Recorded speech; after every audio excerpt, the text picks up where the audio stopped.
everyone, and welcome to my first Q&A on this channel. So I've noticed recently that I get a lot of messages on my Instagram about the same things. All of them are related to my process of becoming a doctor in Ireland, the registration, the exams, the study materials, all of these things.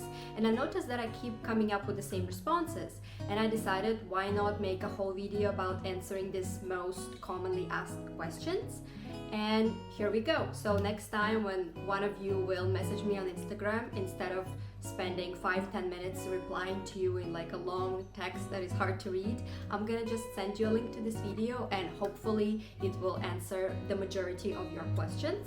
However, if there is something that I did not cover today, please feel free to message me. I'm always open to any questions, and if I know the answer, if I went through this same thing myself, I will always answer you.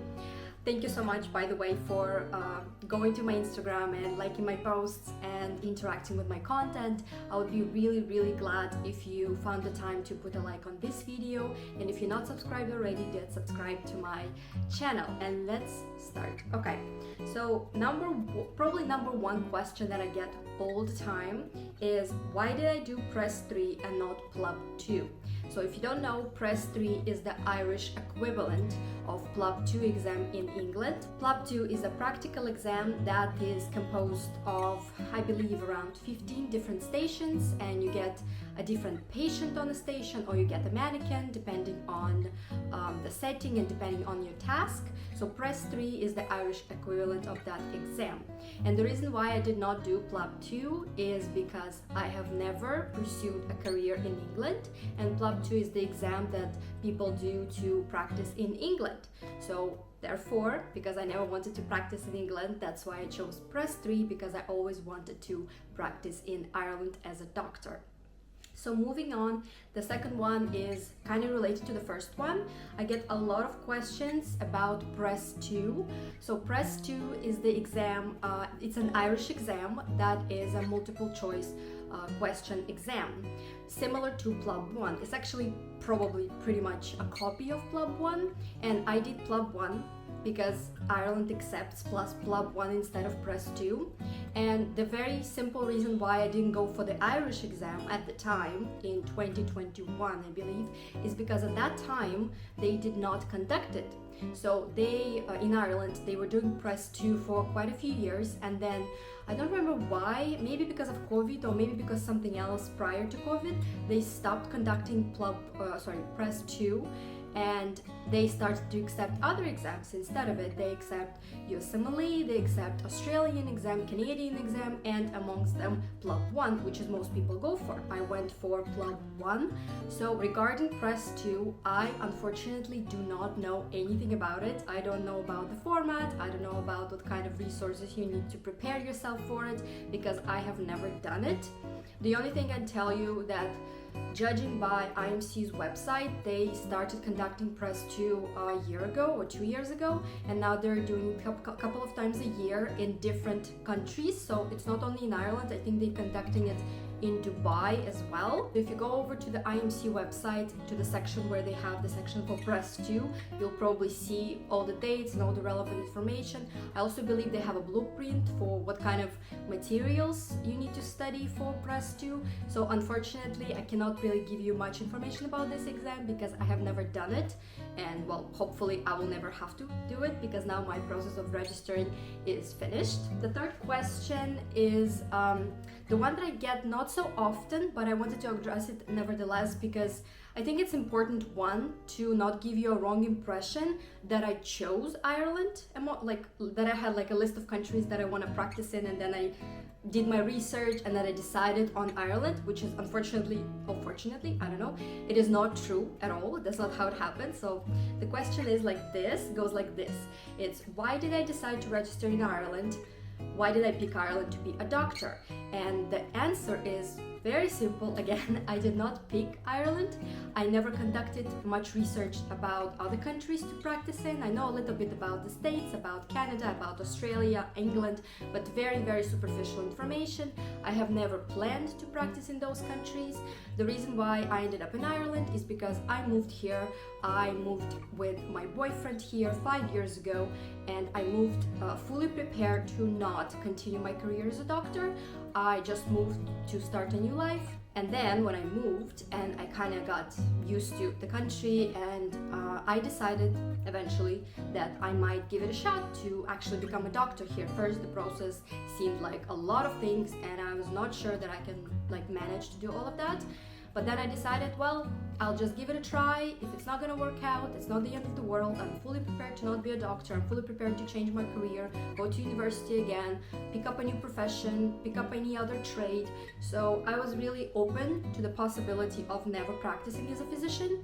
I think that's what helped me throughout the most throughout the process of validating my diploma, is that notion in my head that if comes to worse, if they will deny me my registration, I can never practice here as a doctor, that's okay. I'll find something else I'm passionate about. How long the process took, the process of registering with Irish Medical Council in Ireland, and in simple terms, I can tell you that the whole thing, from the decision to the moment when they send me my registration is active, it took 3 years and a couple of months, 2 or 3 months, something like that. So I started the whole thing in 2020, October, I think. Yeah, October 2020 is when I decided to move along with the process, and my registration number and my registration was active and ready in 2023 December. Yes, the 20th of December of 2023, so last year. So that makes it up to around 3 years and a couple of months. I'm not gonna go into the detail how long it took me the steps, because it really varies. For example, my first step at that time, I already had IELTS done. So for someone that doesn't have that exam done already, the language exam, that might take an additional time to book it, to do it, and to get the marks that they need for the continuation of the process. When I decided to register in Ireland, I already had IELTS done, so that obviously shortened my process. But then on the other hand, I had to wait for my PLAB 1 9 months, because I couldn't catch a slot earlier than that.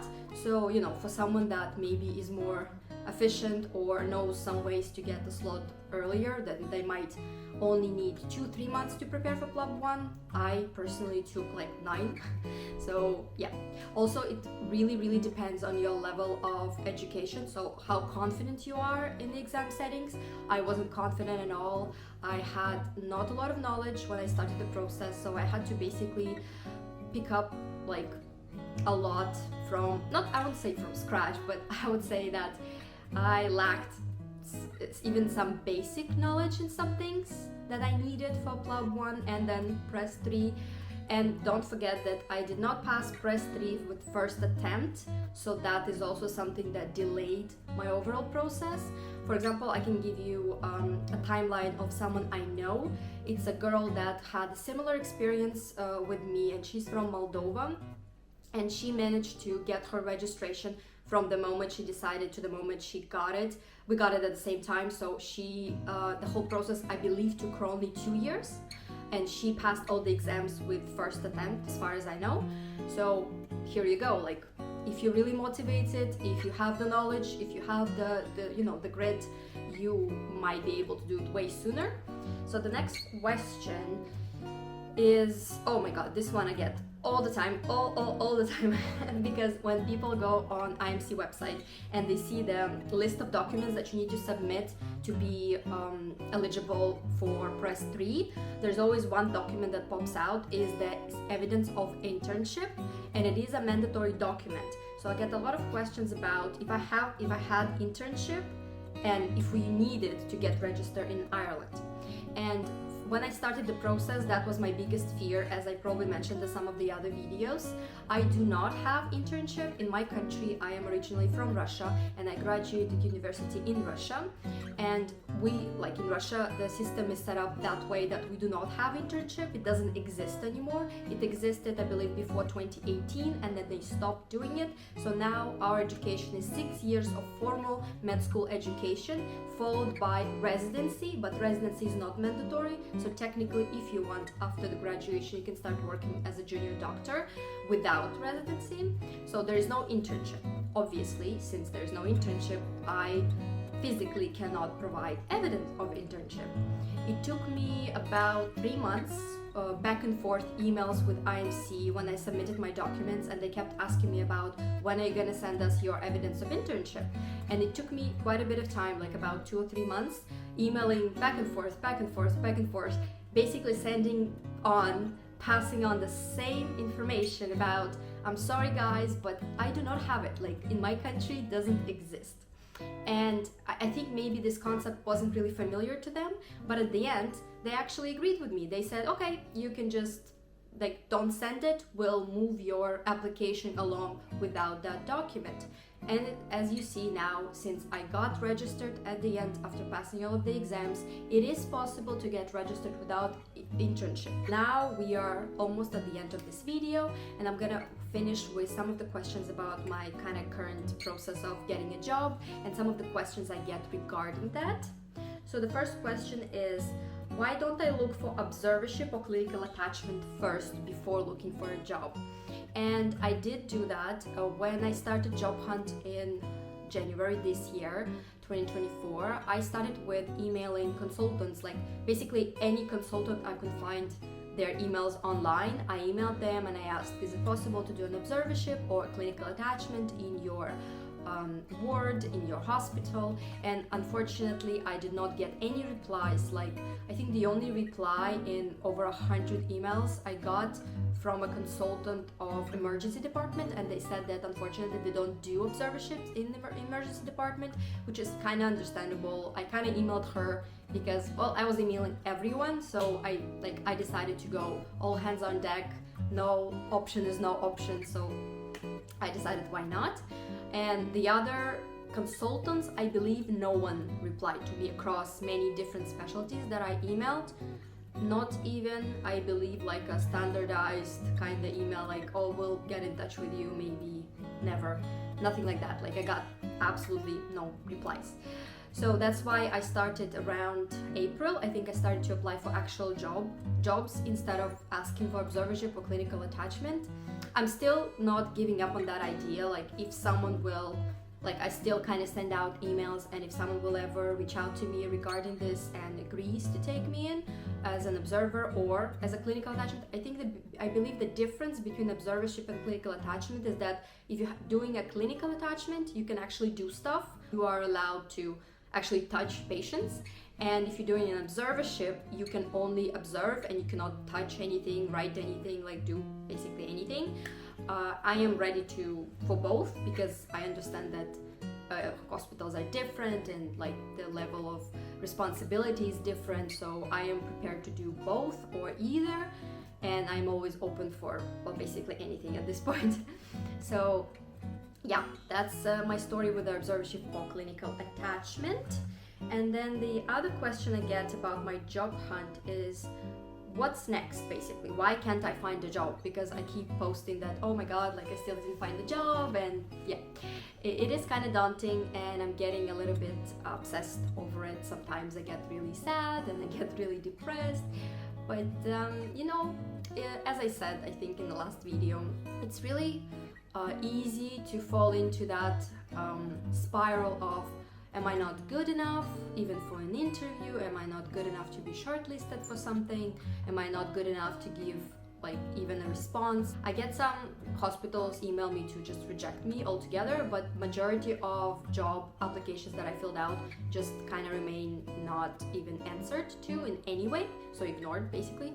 So that can be really disheartening, and that can be tough to handle sometimes. But everything was hard to handle, from the very beginning of the process, of this whole registration process.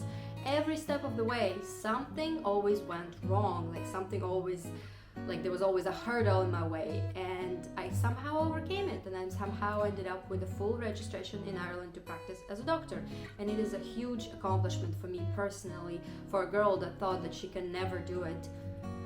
And that's the thought that basically keeps me going, and I know that one day I will get a chance from someone will take a chance on me, and I will try my hardest to prove to them that it was worth it.